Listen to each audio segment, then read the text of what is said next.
Une belle histoire sur le grand de la génération il y a 2 siècles et demi. Le Rabbi Yonatan Abshitz, il a écrit Yarod Vash, aussi Kretou Pleti, des grands livres de psycha. Un jour, le seigneur de sa région lui dit, dites-moi, vous dites que Mashiach, votre Messie va venir un beau jour, mais qui vous êtes? Un petit peuple, sans rien.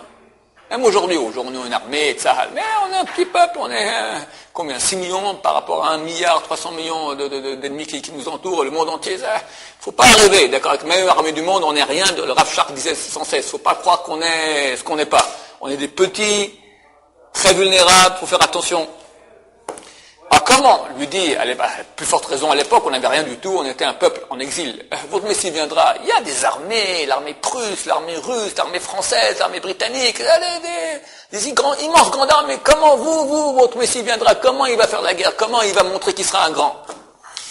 Du coup, je te montre. Dis à tous tes seigneurs, dans 3 jours, on va faire un concours de combat de coq.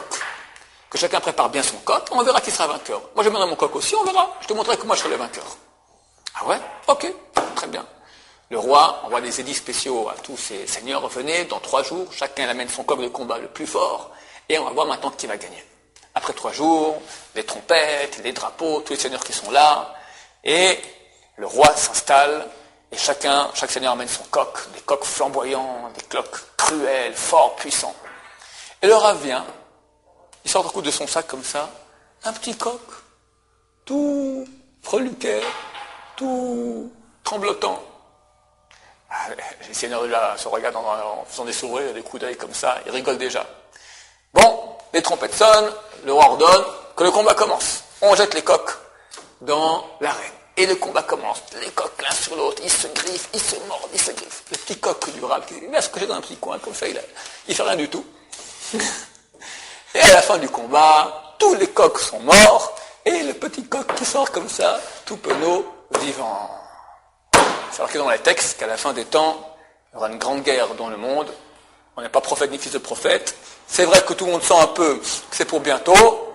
On ne sait pas quand ça se passera. C'est marqué très clairement qu'il y aura une grande guerre entre l'Occident et l'Orient. Alors je rajouterai même un petit truc que j'ai pas... C'est marqué dans les écrits de Rabbi Yoshua Eshel Meapta qu'à la fin des temps, les peuples voudront faire la guerre entre eux. Mais ils verront que s'ils font la guerre entre eux, le seul qui va en profiter en fait, c'est le peuple d'Israël. Alors, ils vont tout faire pour ne pas rentrer en guerre.